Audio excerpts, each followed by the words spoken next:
Hey guys, and welcome to my office. My name is Diogo Moura and I'm a professional dog trainer. Today I'm very excited because we are starting a new series. There are fixed leashes, there are extendable leashes, mountain climbers, belt leashes, collars, slip collars, harnesses, toys, bowls, brushes, a world of material. But what should you choose? And why? This is our first episode on material breakdown. Let's go! On today's episode we are going to talk about different parts of a leash, the anatomy of a leash, and what to look for when you are buying a new one for your pup. Let's start with the anatomy.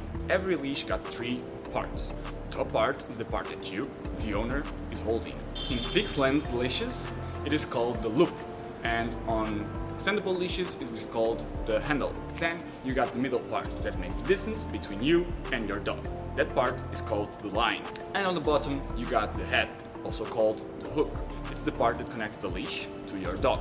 That's simple. Now you know the general anatomy of a leash. Let's talk about what to look for in each part. The most important functions in any leash is to be secure and comfortable. Let's talk about comfort first. If your leash is too small, you'll have trouble being comfortable. Imagine walking a French bulldog in a leash this size. It will just not work. But if you are walking with a 10-meter long leash in the middle of the city, everything would get tangled up. So, what's the right size?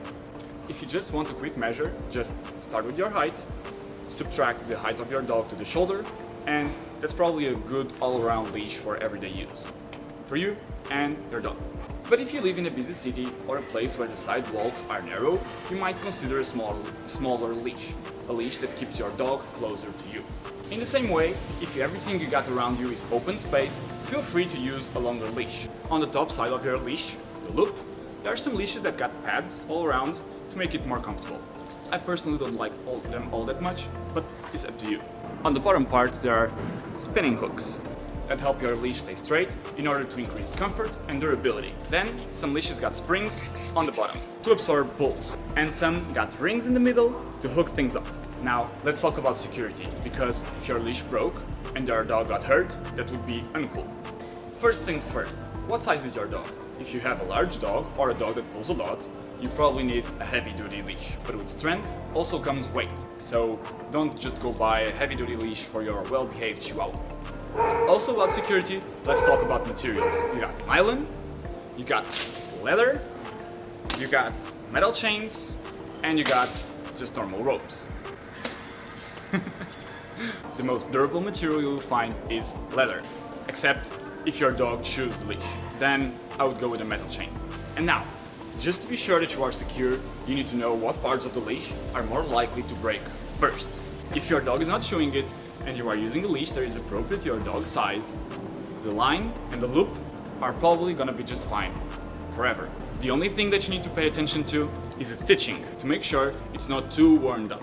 To make it stronger, some companies reinforce the stitching with nails.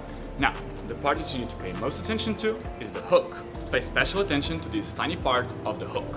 Some companies try to cheap out and use plastic ones. They make them look like it's metal, but it's not. And if you touch it, you will know. This small pin here is also a thing to pay attention to. But the only bad part about it is that it gets harder to open the leash. There is no security hazard about it.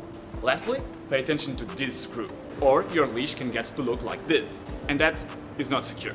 Now you know a little bit more about leashes, and it's time to end the video. If you are still watching, I believe you liked the video. So consider subscribing to make sure that you don't miss the next one. I'll see you next video. Goodbye for now.